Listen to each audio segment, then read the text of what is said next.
Hola chicas, hoy tenemos en el podcast a una invitada muy especial, a Ana, la protagonista del documental La vida con Williams. Si sois padres de una persona que tiene una discapacidad rara o un síndrome minoritario, os animo a que veáis este episodio porque aunque hablamos del síndrome de Williams, en realidad muchísimas cosas se pueden externalizar a la crianza de una persona con discapacidad. Como siempre, tenéis las redes sociales tanto el proyecto como de la invitada en la descripción y también tenéis el enlace a Buy Me a Coffee, que es una plataforma en la que podéis aportar si queréis vuestro granito de arena al proyecto. Dicho esto, espero que disfrutéis muchísimo del episodio. Un podcast atípico, un podcast de Daiko.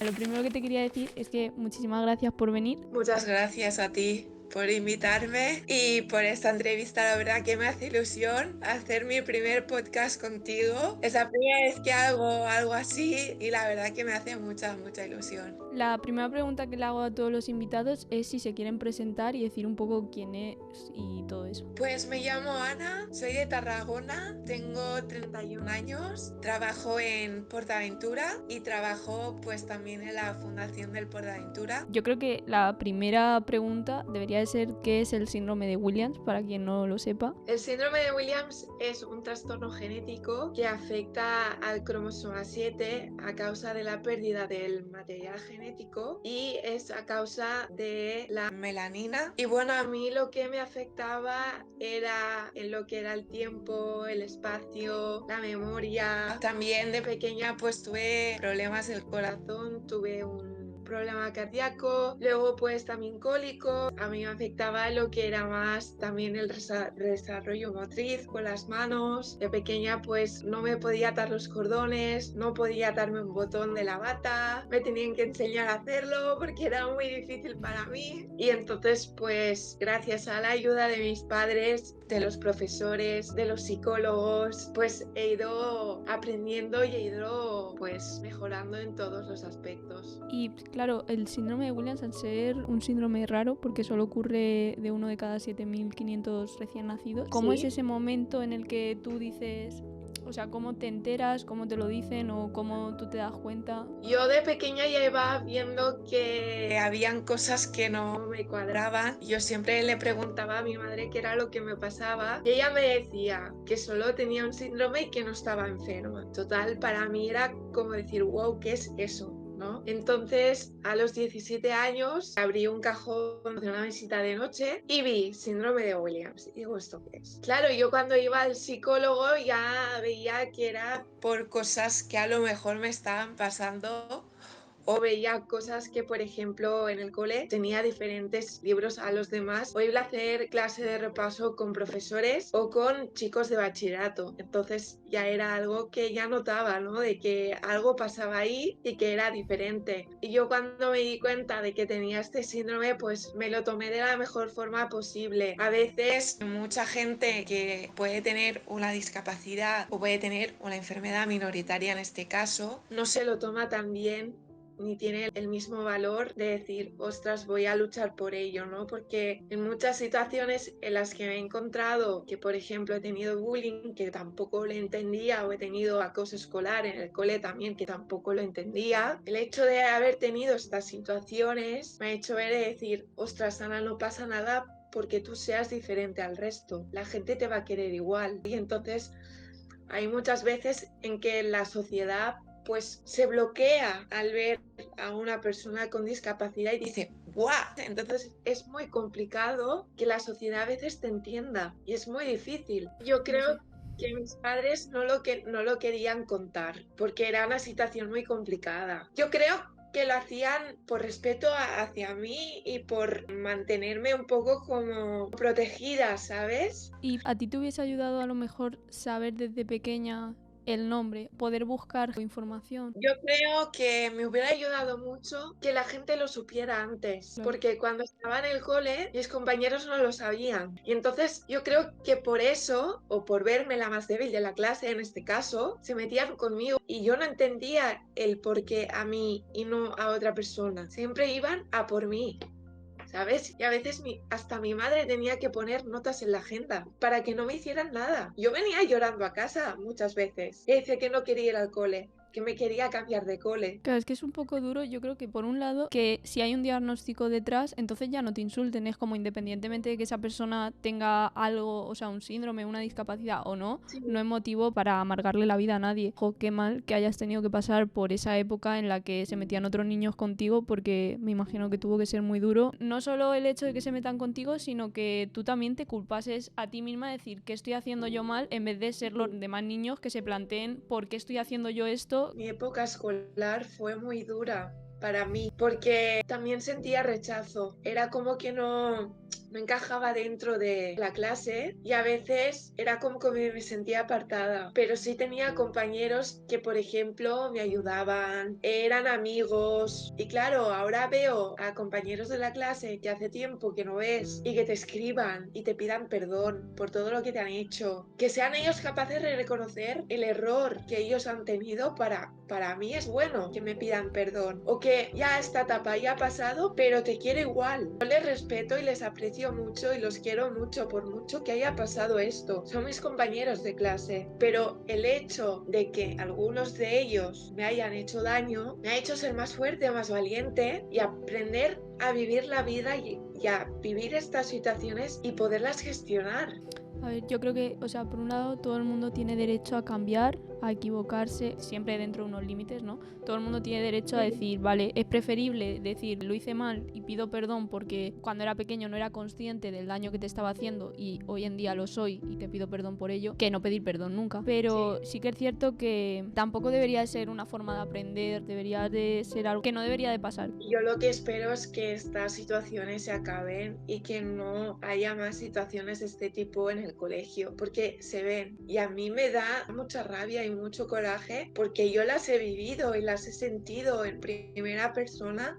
Y el hecho de no poder ayudarles a que se den cuenta de que por mucho que seas una persona pues sensible, que tengas muy buen corazón, por mucho que seas buena persona, no creo que el hecho de ser buena persona tenga que repercutir en que una persona te tenga que hacer daño. Es algo con lo que se meten mucho. Yo siempre he sido una persona muy emocional y me acuerdo que también se metían los niños conmigo, o más que los niños era como un tema entre las madres, ¿no? De, pero ¿por qué tu hija llora si de golpe X? Y es como, o sea, yo creo que lo que decía, ¿no? Que al final se meten con todo aquello que ellos ven diferente y también con lo que ven reflejado en su casa. Es decir, si su madre ve que dice X cosa, ¿no? Pues al final ellos lo reflejan. Entonces yo creo que es un tema de que todo el mundo entienda que todos somos diferentes, que tener emociones no es reflejo ni de ser más débil, porque siempre se asigna como el sentir mucho como debilidad y es al contrario. Yo, por ejemplo, soy una persona muy, muy intensa, en este caso, y muy emocional también. Y vivo las cosas, pues las buenas las vivo intensamente, pero también la parte mala también la vivo intensamente. Entonces, claro, estoy aprendiendo pues a intentar gestionar las cosas de la mejor manera posible. Yo he leído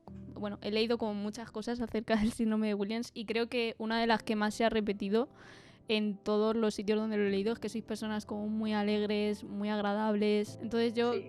quería saber cómo lo veis vosotros, si tú también lo percibes así. Sí, mi alrededor me ve como una persona pues llena de vida, llena de amor, llena de alegría. Soy la alegría de la casa. Yo siempre voy con mucha alegría o intento estar siempre muy alegre, aunque en los días tristes y en los días malos pues siempre intento sacar el lado bueno de las cosas. Entonces intento siempre ver el lado positivo a pesar de haber tenido un mal día o un día triste. Y yo estaba pensando también que si a nosotros nos parecéis personas como muy agradables, muy felices, nosotros nos parecemos a vosotros como un poco secos, rollo como muy sin más. Hay gente de todo tipo, vamos a decirlo que hay gente de todo tipo. Por ejemplo, tengo pues amigos que son súper alegres, luego tengo amigos que son muy tímidos o que no les gusta o que les cuesta mucho hablar. Luego, por ejemplo, mi mejor amiga y yo, que también ella tiene el síndrome de Williams, somos la alegría de la huerta las dos. O sea, las conversaciones y las dos que tenemos por teléfono o por WhatsApp o por videollamada es como, ¿what? ¿sabes? Es como un poco de buen rollo, ¿sabes? Yo, por ejemplo, me relaciono con gente que me aporta muchas cosas, que me aporta cosas buenas y siempre intento evitar relacionarme con gente que no me aporta nada, porque o normalmente se aprovechan o son gente que te tiene envidia, que en este caso me ha pasado muchas veces, que hay gente que me tiene mucha envidia, o gente que pretende hacerte daño y decir, se acabó. Yo esto no lo quiero. Yo lo tengo muy claro que en mi vida solo quiero gente que me aporte cosas buenas, que me haga reír, que me haga disfrutar, que me haga sentir y que me haga vivir. Lo demás me da absolutamente igual, ¿sabes? Una pregunta que vi el otro día sobre el síndrome de Williams, que ponía que si las personas con síndrome de Williams son siempre felices. Entonces yo creo que pasa un poco como con el síndrome de Down, que cogen una característica muy notoria, que son personas como muy alegres, muy tal, y dan por hecho que no podéis tener otras emociones, o sea, tenéis que estar siempre felices. Entonces yo quería saber si tú sientes presión de tener que estar siempre feliz. Tengo momentos y tengo días de todos los colores. A veces me levanto contenta o me levanto en plan enfadada, o tengo mis momentos de mal humor y mis malas rachas también. Todos tenemos malas rachas, buenas rachas. Yo expreso siempre qué me pasa y cómo lo vivo y cómo lo siento. Y no siempre hay que estar feliz. Hay momentos en los que puedes estar triste y sentirte mal y tener ganas de llorar. En este caso me ha pasado muchas veces a mí que no estoy bien y tengo ganas de llorar, como todo el mundo podemos tener nuestros días malos, nuestros días buenos, nuestros días peores, o días de mucho trabajo en los que llegas a casa y estás totalmente cansado y no quieres saber nada de nadie. Claro, es que eso no quita que evidentemente no puedas tener momentos de enfado, momentos de que cosas no te parecen bien o que estés triste, y también que lo comuniques, porque quiero decir, Sí. si no fueras capaz de detectar en qué momentos estás más triste, pues luego no sabrías detectar en qué momentos estás feliz, porque lo tienes que comparar con Sí. algo para saber estoy contenta. Sí. Leí también que erais como personas como muy complacientes, que es como que buscáis que la otra persona también se sienta feliz, y yo ahí te quería preguntar que está bien buscar que la otra persona se sienta cómoda y que sea feliz, pero también hay que establecer como unos límites sanos para ti, para que Sí. la felicidad del otro no baje la tuya. Entonces yo te quería preguntar Sí. cómo gestionas eso. Intento siempre poner límites y evitar situaciones que me sienta incómoda, porque no me gusta tener malos rollos con la gente, no me gusta tener mal humor. Siempre intento buscar mi paz y mi tranquilidad, no decir hasta aquí, corto y se acabó. Yo te quería preguntar que antes has dicho que hay gente que te tiene, o que te ha pasado que hay gente que te tiene envidia. Por ejemplo, hay amigas mías de la infancia, del cole, que me tienen envidia y yo lo sé. ¿Sabes cuando vas por la calle y una persona te mira de arriba abajo, te registra? Esa es una persona que te tiene envidia. O también o como te manipula un poco, ¿sabes? De decir, bueno, no sé qué, no sé cuánto, ¿sabes? Nada, cero patatero. Yo no me creo nada de lo que me dice y no me lo voy a creer. Si tú quieres a una persona de verdad, no tienes por qué tenerle envidia. Hay frases de estas que te dicen que de primeras pueden parecer un cumplido, pero que en realidad por detrás te la están clavando, que se nota que te las están diciendo para hacerte daño, pero no quieren dejar caer que te quieren hacer daño. Estaba leyendo como preguntas que hacía la gente normal a personas con síndrome de ¿Sí? Williams, y la primera cosa que vi en un sitio era que, bueno, ponía, a ver, lo voy a leer tal cual. Pone las expectativas para personas con este síndrome es que va a requerir de cuidadores y que a menudo viven bajo supervisión, cosa que me pareció, además de paternalista, capacitista. Yo, por ejemplo, mis padres me han ayudado mucho, me siguen ayudando a que yo esté dentro de la sociedad. Muchos padres se cierran. Hay muchas familias con niños con síndrome de Williams que se cierran solo en un núcleo. Por ejemplo, son el tema de las asociaciones. Mis padres, cuando yo nací, fueron a ver la asociación síndrome de Williams. Ellos no querían que yo estuviera dentro de ella, ellos querían que yo estuviera dentro de la sociedad, ¿sabes? Que fuera una niña pues que fuera capaz de hacer cosas, que tuviera capacidades para poder llevar una vida mejor y una vida que no dependiera tanto de ellos, porque por ejemplo yo para trabajar me voy en autobús y vuelvo en autobús, entonces dependiendo del grado de discapacidad, el padre o la madre van a ser cuidadores dependientes de esta persona, porque no les han dejado desarrollar las capacidades o las habilidades que ellos pueden tener para poder llevar una vida mejor, como yo en este caso, que he tenido ayuda de mis padres, ayuda de psicólogos, ayuda de los profesores. Entonces yo creo que en este caso muchas familias tienen que trabajar eso, porque les cuesta mucho que su hijo se adapte a la sociedad o se adapte a las situaciones situación en la que está. Entonces, claro, tú tienes diferentes grados de discapacidad. Yo, por ejemplo, tengo un 33 y lo sé gestionar muy bien, pero habrá gente que no. Entonces, yo creo que hay que buscar ayuda para poder gestionar la vida de la persona y poder aprender a vivir la vida.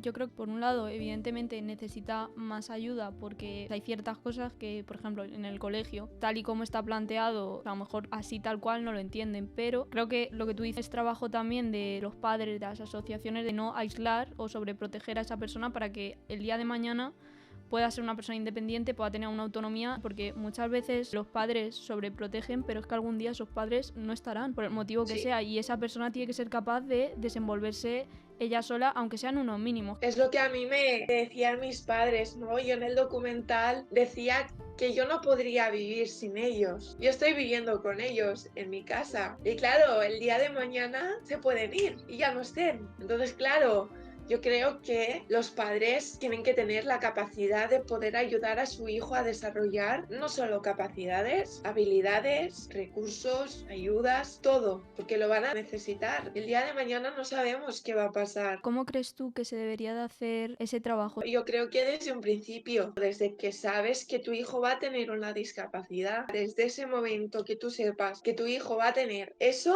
hay que actuar ya. Cuando no aceptas que tu hijo tiene una discapacidad, no una enfermedad minoritaria que no tiene cura, tú mismo tienes un problema, pero claro, tienes que aprender primero tú a aceptarlo. Nosotros en la Fundación Portaventura cada semana tenemos una patología diferente y tenemos familias que nosotros mismos vemos que la situación es muy complicada. En el caso concreto de las discapacidades, yo creo que les cuesta aceptarlo por dos cosas. Una, por lo que he visto, muchos padres como que se culpan desde un inicio de que sus hijos hayan nacido con un síndrome o con cualquier tipo de discapacidad porque creen que ha sido culpa suya, entonces es un doble proceso, el proceso de entender que la tiene y el proceso de no culparte a ti de que la tenga. Y por otro lado, yo creo que el no tener información suficiente hace que se aten a un estigma de decir, no sé, imagínate, a lo mejor alguien que nunca escucha sobre el síndrome de Williams se mete en la primera página web, ve la frase que yo te he dicho de que van a ser totalmente dependientes sin analizar independientemente a su hijo para saber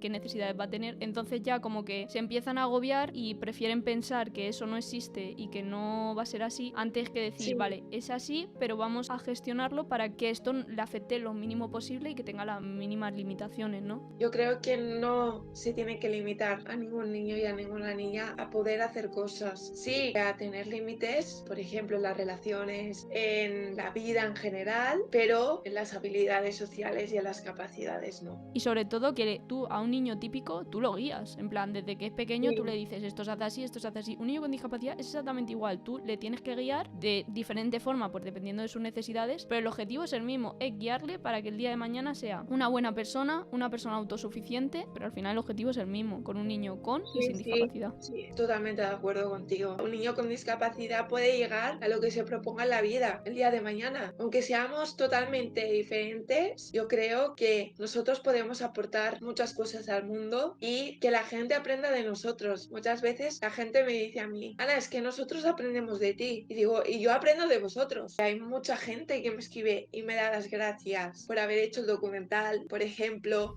gente de fuera, de México, de Chile, de Brasil, dándome las gracias porque allí ellos no tienen los recursos que yo he tenido para poder vivir la vida que ahora estoy viviendo y estoy disfrutando, ¿no? Entonces es como un poco, me siento muy afortunada por ello, pero también me gustaría poder ayudarles de alguna manera, pero es muy difícil también. Yo creo que es difícil que mucha gente tome en serio que una persona con una limitación pueda enseñar cosas, pero es como, bueno, es que, por ejemplo, si tú eres una persona con discapacidad funcional, eso no implica que no puedas enseñar cosas porque tú has vivido la vida de otro modo y lo que nos hace aprender es ver perspectivas distintas a cómo nosotros vemos algo. Yo he conocido a gente sin discapacidad que no tienen idea de cómo gestionar las emociones. Parece que solo las personas que tenemos emociones intensas o tal, tenemos que aprender a gestionarlas y es como, es que aunque tú no las tengas intensas, también tienes que saber cómo tratar a una persona y cómo hablarle. Yo creo que lo primero es la educación y el respeto y luego ya es todo lo demás, pero si una persona es educada, respetuosa, es amable, es empática, es inteligente y te ayuda, eso sí que dice mucho a la persona. Creo que el documental es algo que que necesitaba mucho hacer porque no se ha hecho nunca un documental basado en una persona que tiene el síndrome de Williams, y que estoy realmente muy agradecida por el tema de las visualizaciones, porque creo que hay mucha gente en el mundo que lo está viendo y mucha gente que está muy agradecida de que lo haya podido hacer. Ha sido un proyecto que ha valido mucho la pena. Yo a Emanuel, al director del documental, lo conocí haciendo teatro. Llevamos más de 8 años teniendo una amistad realmente maravillosa. Yo le aprecio mucho a él y creo que dejo un legado ahí en YouTube, ahí puesto para que la gente me recuerde y me vea a través de ese documental siempre cuando yo no esté o cuando me vaya, en este caso. Enhorabuena tanto a ti como al director del documental. Está muy bien y creo que habéis hecho un trabajo enorme dando visibilidad a tu síndrome. Y bueno, creo que eso va a ayudar a muchísimas personas, no tengo duda. Y nada, me alegro un montón de que vaya subiendo de visualizaciones y espero que lo siga viendo mucha gente. Hay como una sección que me he preparado que son preguntas que han hecho padres cuando su hijo iba a tener síndrome de Williams o se enteran de dudas que tienen. Entonces, Vale. yo te voy a preguntar y tú pues me vas diciendo que le dirías a sus padres, ¿no? La primera pregunta es si tienen ellos la culpa de que su hijo tenga síndrome de Williams. Yo creo que mis padres no se sienten culpables de haberme tenido. En ningún momento creo que, al contrario, les he dado y les doy mucha alegría día a día. Siempre lo intento, y a mi hermano también. E intento dar siempre esa alegría y ser el ejemplo para ellos y para mucha gente. Porque creo que el tener una discapacidad no es nada grave ni nada malo. Al contrario, creo que es algo natural que pasa por algo, y que a lo mejor nuestro día a día puede ser muy difícil, muy duro, y que nuestra vida se complique, pero yo creo que no es nada del otro mundo. La siguiente pregunta sería si las personas con síndrome de Williams van a un colegio regular o especial. Yo en este caso he ido a un colegio regular y he estado en 2 institutos que son totalmente regulares. Yo, por ejemplo, tenía lo que era la adaptación curricular, que era que todo estaba adaptado, que tenía libros adaptados y el curso adaptado tanto en primaria como en la ESO como en preescolar. Luego ya en el instituto, la primera etapa en la que estuve en el instituto,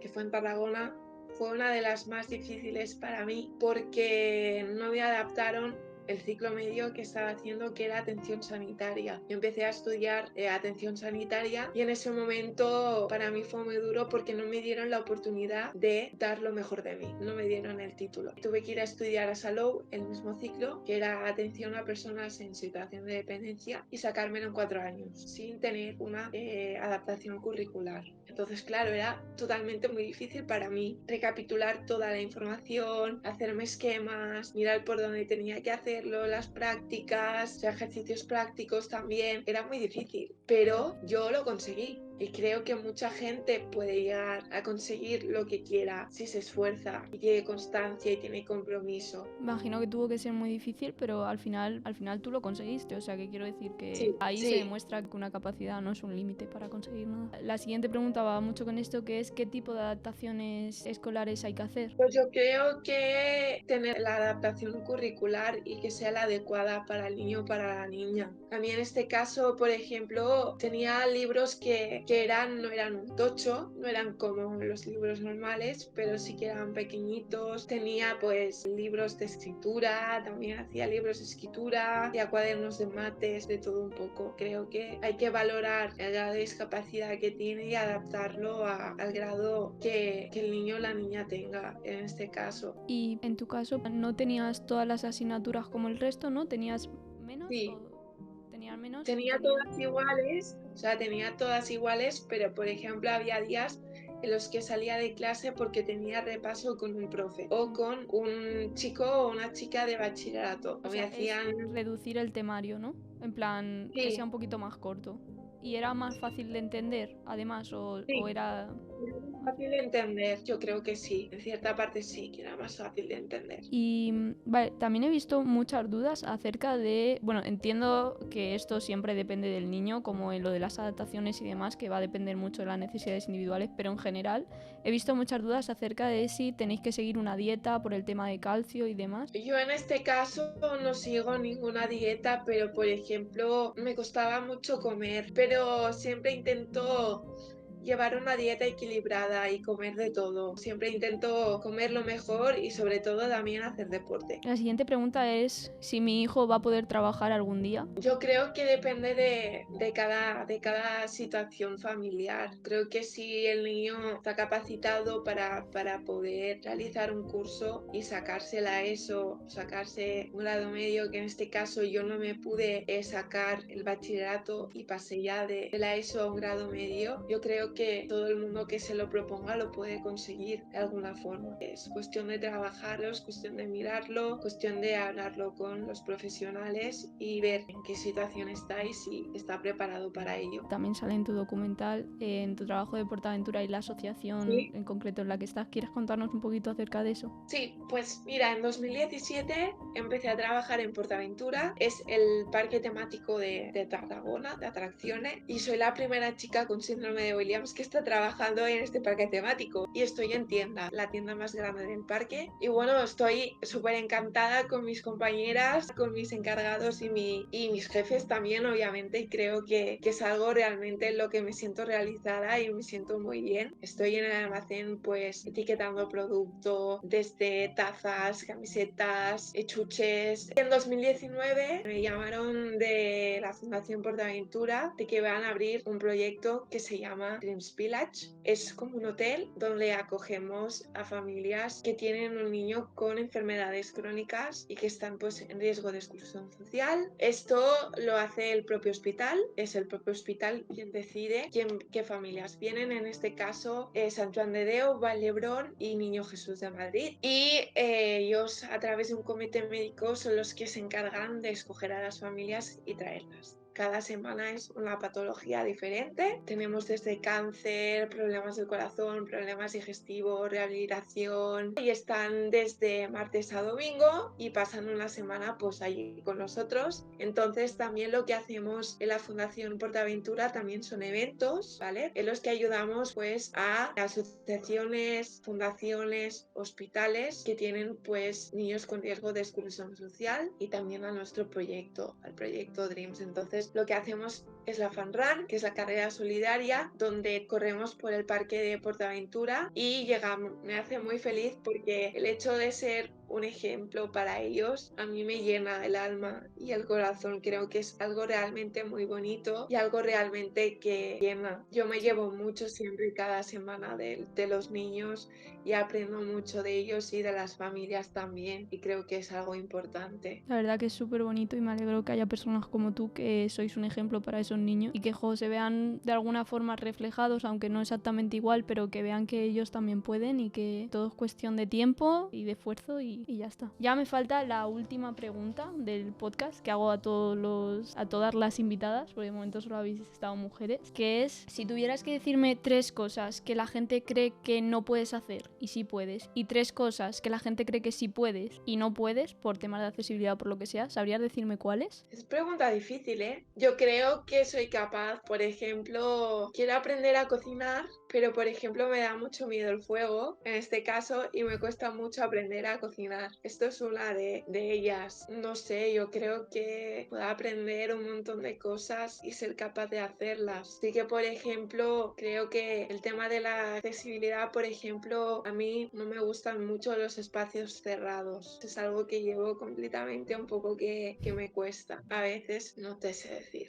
No, está Ahora, genial, lo que has dicho ya es suficiente. Pues nada, Ana, muchísimas gracias de verdad por venir a la entrevista, te lo agradezco muchísimo y además me ha parecido súper interesante porque hemos hablado yo creo que de un montón de cosas, de cómo nos sentimos, de todo. gracias.